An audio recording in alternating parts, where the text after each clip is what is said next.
तो दोस्तों welcome two movie hist. आज हम बात करेंगे मनी हाइस्ट के सीजन 3 की। प्रीवियस सीजन की स्टोरी जानने के लिए डिस्क्रिप्शन में दिए गए लिंक्स को जरूर विजिट करें। वीडियो को पूरा देखिए ताकि कोई भी सीन आपसे मिस ना हो। तो बिना देरी किए सीधे चलते हैं हम अपनी स्टोरी की तरफ। स्टोरी की स्टार्टिंग में हम देखते हैं आर्टुरो को, जो कि रॉयल मिंट की हाइस्ट के बाद मोटिवेशनल स्पीकर बन गया है। वो लोगों को अपनी हाइस्ट में दिखी उसकी ब्रेवरी की स्टोरी सुना रहा होता है। आर्टुरो पब्लिक की नजर में एक हीरो बन चुका होता है। स्पेन की उस डकैती को 2 साल पूरे हो चुके हैं और प्रोफेसर की टीम अब अलग अलग लोकेशंस पर अंडरग्राउंड है। टोक्यो और रायो पनामा में मौज ले रहे होते हैं, नायरोबी और हेलसिंकी अर्जेंटीना में, और डेनवर, मोनिका और उसका बच्चा इंडोनेशिया में होते हैं। प्रोफेसर ने उन सबको सख्त वार्निंग दी होती है कि किसी भी पब्लिक प्लेस से दूर रहना है और किसी भी टाइम का कोई डिवाइस यूज नहीं करना है। इसके बावजूद भी टोक्यो पनामा से बोर होकर बाहर सिटी की तरफ पार्टीज में जाती है और रायो से टेम्पररी फोन से बात करती है। यहाँ हो जाती है भसड़। इनकी इस कम्युनिकेशन को यूरोपोल वाले सुन लेते हैं और ट्रैक डाउन करके रायो को पकड़ लेते हैं। टोक्यो मौका देख के वहाँ से बच के भागने में कामयाब हो जाती है। वो जाके सीधा प्रोफेसर को बताती है। प्रोफेसर उसे अपने पास बुला लेता है, मतलब थाईलैंड में। रायो से बाकियों के बारे में जानने के लिए यूरोपोल वाले उसे बहुत ज्यादा टॉर्चर कर रहे होते हैं। वहीं प्रोफेसर टोक्यो की हेल्प करने को तैयार हो जाता है, क्योंकि अगर रायो ने मुंह खोला तो सबके सब फंसेंगे। प्रोफेसर सब मेंबर्स को वापस इकट्ठा करता है। प्रोफेसर की टीम में जो कमी थी उसको पूरा करने के लिए प्रोफेसर 3 न्यू मेंबर्स को ऐड करता है। First Bogota, second Palermo and last Marseille. ये सारे मिलकर अब बैंक ऑफ स्पेन को लूटेंगे। अब प्रोफेसर सबको प्लान समझा के सीधा एग्जीक्यूशन करता है। वो एक ब्लिम्प लेते हैं और उसमें पैसा भर के मैड्रिड के ऊपर बरसाने लगते हैं। लोग फ्री का पैसा देख के पागलों की तरह लूटने लगते हैं। अब इतनी भीड़ देख के स्पेन की गवर्नमेंट आर्मी भेजती है और इसी का फायदा उठा के प्रोफेसर की गैंग आर्मी के भेस में बैंक ऑफ स्पेन में घुस जाती है। पालेर्मो नाम का बंदा टीम में बर्लिन की कमी पूरी कर रहा होता है, क्योंकि वो एक नंबर का शातिर चोर है। तो प्रोफेसर जल्दी से बैंक अपने कब्जे में करने की कोशिश करता है और बाहर खड़ी पब्लिक को रायो के बारे में बताता है। रायो के बारे में सुन के बाहर की पब्लिक प्रोफेसर के साथ हो जाती है और रायोट स्टार्ट कर देती है। अब पब्लिक डिमांड करती है कि रायो को टॉर्चर करना बंद करो और सबके सामने लाके इंसाफ दिलाओ। बैंक ऑफ स्पेन के गार्ड प्रोफेसर की टीम पे भारी पड़ते हैं और पालेर्मो को घायल कर देते हैं। पालेर्मो की आंख में कांच का टुकड़ा घुस जाता है, जिससे सबको लगता है वो अंधा हो गया है। बट नायरोबी उसकी आंख से वो टुकड़ा निकाल के ठीक कर देती है। पूरे बैंक पे काबू करने के बाद प्रोफेसर की टीम अपने प्लान को आगे बढ़ाती है। अब प्रोफेसर का प्लान सुनिए। इस हाइस्ट में प्रोफेसर और उसकी टीम लूटेगी गोल्ड, यस प्योर गोल्ड, जो कि बैंक के बेसमेंट में छुपी तिजोरी में होता है। ये हाइस्ट पहले वाली हाइस्ट से बहुत ज्यादा हार्ड है, क्योंकि इस तिजोरी में लगा है फील्ड सेफ्टी मैकेनिज्म, जिसके चलते अगर कोई भी इस तिजोरी में ज्यादा देर रुकता है या कुछ भी छेड़खानी करता है तो वो सारा एरिया चोरों समेत पानी में डूब जाएगा।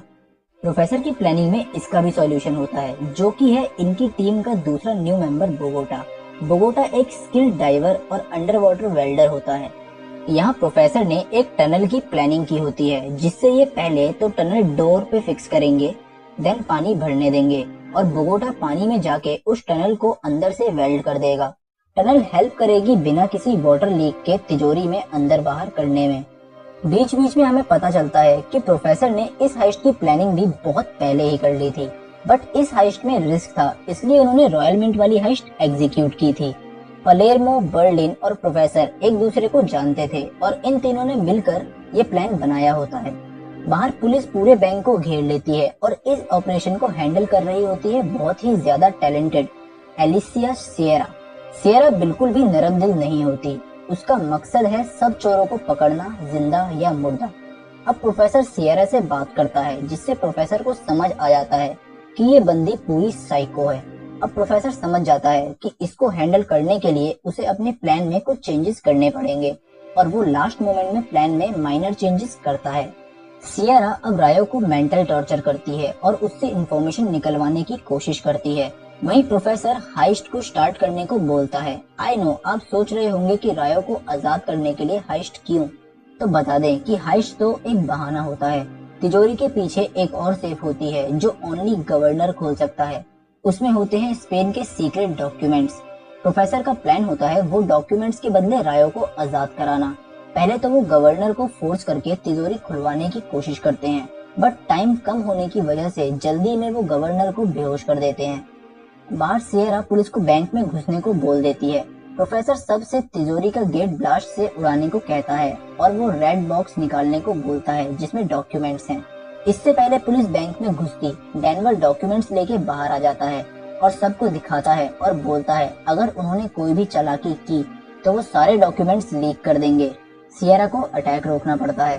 अब बैंक में प्रोफेसर की टीम में झगड़ा होने लगता है क्योंकि नायरोबी हेलसिंकी को पसंद करती है और हेलसिंकी पालरेमो के पीछे लट्टू हुआ होता है।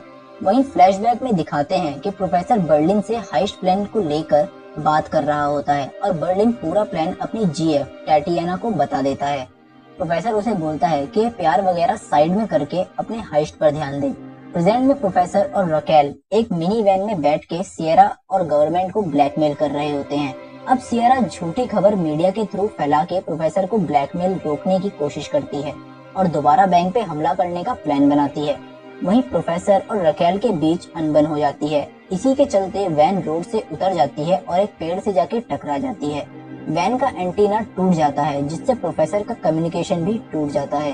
वहीं सियरा की टीम को पता चलता है कि प्रोफेसर एक वैन से कम्युनिकेट कर रहा है।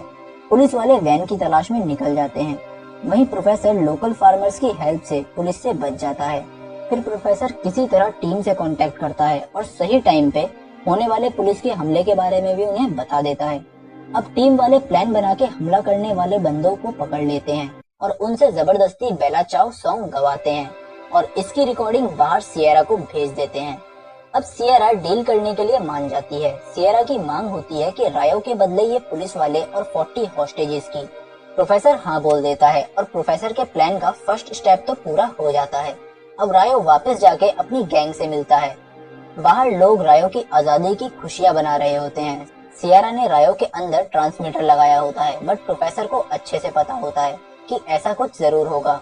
रायो अंदर जाकर टोक्यो से मिलता है और वो दोनों थोड़ा रोमांस करते हैं और ये दिखाते हैं कि किसी को पता ही नहीं है कि रायो के अंदर ट्रांसमीटर लगा है। अब रायो टोक्यो को समझाकर ब्रेकअप कर लेता है। रायो कहता है कि टोक्यो अकेले ही सही है और हम दोनों एक दूसरे के लिए नहीं बने। अब टोक्यो ब्रेकडाउन वाली स्टेट में चली जाती है।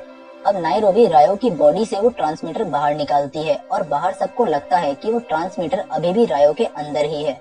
वहीं पुलिस वाले प्रोफेसर और रकेल को ढूंढ लेते हैं। अब साथ में ना पकड़े जाने की वजह से वो दोनों अलग अलग भागते हैं। प्रोफेसर पेड़ पे छुप जाता है और रकेल एक झोपड़ी में जाके छुपती है। उस झोपड़ी का मालिक रकेल को ढूंढ लेता है। वहीं बैंक में रॉबर्स पुलिस को चकमा देके भागने का नाटक करते हैं, बट सियरा नायरोबी के बेटे को बुला के नायरोबी को इमोशनल ब्लैकमेल करती है। खैर बता दे, नायरोबी एक ड्रग डीलर हुआ करती थी और वो अपने बच्चे के टॉयज में ड्रग छुपा कर सेल करती थी। जब पुलिस ने उसे पकड़ा तो उसे उसके बच्चे से अलग कर दिया गया। सियरा इसी बच्चे की हेल्प लेके नायरोबी को विंडो पे बुलाती है और एक शार्प शूटर की हेल्प से उसे गोली मार देती है। सब लोग नायरोबी की हेल्प करने की कोशिश करते हैं कि तभी पुलिस वाले दोबारा हमला करते हैं। वहीं रकेल प्रोफेसर से कंटिन्यू बात कर रही होती है और पुलिस वाले उसे पकड़ लेते हैं। प्रोफेसर को अचानक गोली की आवाज सुनाई देती है और उसे लगता है कि रकेल मर गई। तभी पालेर्मो भी प्रोफेसर को कांटेक्ट करता है और बताता है कि नायरोबी को गोली लगी है और उनका प्लान फेल होता हुआ दिखाई दे रहा है। प्रोफेसर बुरी तरह टूट चुका होता है, बट वो खुद को संभाल के जंग का ऐलान कर देता है और कहता है सबको रेडी करो पुलिस पे हमला करने के लिए। नेक्स्ट सीन में हमें पता चलता है कि रकेल अभी जिंदा है और सियरा ने प्रोफेसर को बस ये यकीन दिलाया है कि वो मर गई है ताकि प्रोफेसर कोई गलती करे। अब प्रोफेसर बुरी तरह फंस चुका होता है क्योंकि अब सारा गेम सियरा के हाथ में है। यहाँ होता है हमारे सीजन 3 की एंडिंग। आगे क्या होगा? क्या रकेल अपना मुंह खोल देगी या फिर प्रोफेसर पे भरोसा करके चुप ही रहेगी? क्या प्रोफेसर पता लगा पाएगा कि रकेल जिंदा है? और लगा लेगा तो क्या रकेल को छुड़ा पाएगा? जानने के लिए जरूर देखिएगा मनी हाइस्ट का सीजन 4। वीडियो को पूरा देखने के लिए धन्यवाद। अगर आपको ये वीडियो अच्छी लगी है तो लाइक कीजिए और अपने दोस्तों के साथ शेयर जरूर कीजिए। अगर आप न्यू हैं तो सब्सक्राइब कीजिए और बेल आइकन को जरूर दबाइए।